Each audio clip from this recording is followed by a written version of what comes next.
जय जगन्नाथ दर्शक बंधु मु ज्योतिर्विद पंडित राकेश कुमार दास शर्मा आपण माननकु मोर भाग्य ज्योतिष केंद्र चैनल को स्वागत जनाउछि। जदि आपण माननकु मोर वीडियो गुडिक भलो लागुछि निश्चित भाव में मोर एही भाग्य ज्योतिष केंद्र चैनल टी को लाइक करंतु, सब्सक्राइब करंतु, बेल आइकन दबांतु एवं आपण मानकर मतामत प्रदान करी शेष वीडियो टी को शेयर मध्य करंतु।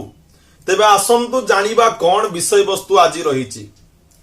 अनेक गुड़ाए वीडियो मु प्रस्तुत करिछि एई व्यवसाय क्षेत्र को नहीं आपण माने किपरि व्यवसाय उन्नति करिवे, केउ प्रकार उपाय करिले आपणकर दुकान रे नजर दृष्टि दोष रहिबो नाही, कोन उपाय करिले आपण अनेक धन उपार्जन करि परिबे आपणक व्यवसाय क्षेत्र रे एवं आपणकर पारिवारिक समस्या दूरीभूत होई खुशी रे आनंद रे जीवन यापन आपण करिवे।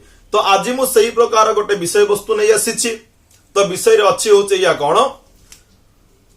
व्यवसाय क्षेत्र में जदि आप दुकान टे किंबा आप ऑफिस टे तेरे से दुकान किंबा ऑफिस रे कहारी नजर दृष्टि न लागू एवं आपण से व्यवसाय स्थल किसी धन उपार्जन करंतु। तो किछिटा उपाय मु कहिबी जो उपाय आपण करंतु देखिबे व्यवसाय क्षेत्र उन्नति करिवे, कौन सी प्रकार नजर दृष्टि दोष आपण व्यवसाय क्षेत्र रहिबो नाही। प्रथम उपाय कौन अच्छी आपण 500 ग्राम फिटिकिरी आणंतु, गोटे चिना माटीर प्लेट आणंतु, सेई चिना माटी प्लेट उपरे सेई 500 ग्राम फिटिकिरी रखिदे ताहाको आपणकर व्यवसायिक स्थल रे अर्थात दुकान हो किंबा ऑफिस हो सेठा रखि दियंतु। द्वितीय उपाय कौन अच्छी जे कौन सी शनिवार हेइथिबो एवं ताहा शुक्ल पक्ष हेइथिबा दरकार। शुक्ल पक्ष शनिवार दिन गोटे अस्वस्थ पत्र आणंतु, अखंडित अस्वस्थ पत्र अर्थात ताहा चिरी नथिबो, फाटी नथिबो, कोनसी प्रकार कणा होई नथिबो, सेई अखंडित अस्वस्थ पत्रटीए शुक्ल पक्ष शनिवार दिन आणंतु एवं ताहाकू गंगा जल रे धोई दियंतु।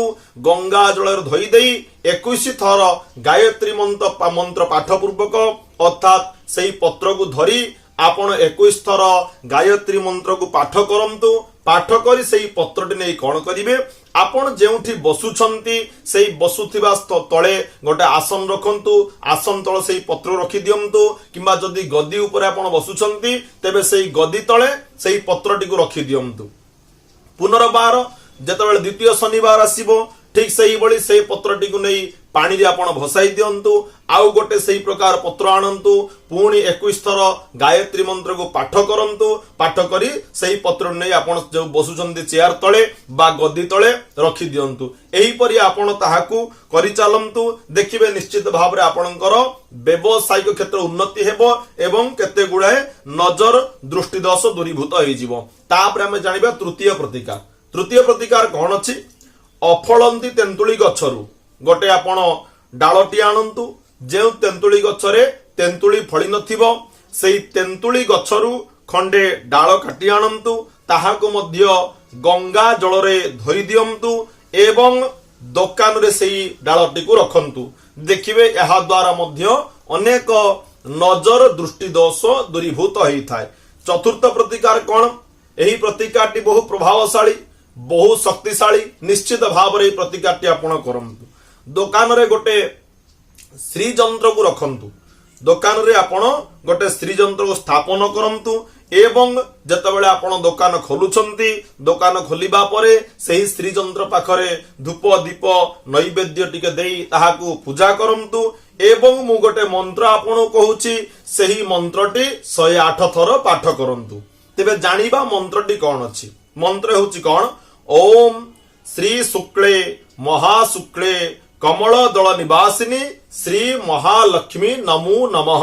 आउ थरे कहि रखुची मंत्रटी सुनंतु ओम श्री शुक्ले महाशुक्ले कमल दल निवासिनी श्री महालक्ष्मी नमो नमः। एही मंत्रटी को 108 पाठ करंतु। ता सहित जदि आपण पारिबे तेबे श्री सूक्त को मध्य पाठ करंतु देखिबे आपणकर व्यवसाय रे उन्नति आसीबो आपणकर व्यवसाय प्रतिष्ठान रे कोनसी प्रकार दृष्टि दोष रहिबो नाही। तो ये थिला किछि प्रतिकार किछि कथा किछि नुआ नुआ कथा म आपण मानक पाखरे उपस्थापन करूची। तेबे निश्चित भाव वीडियो को आउ थरे कहि रखुची शेयर करंतु। विदाय दियंतु। जय जगन्नाथ जय जगन्नाथ।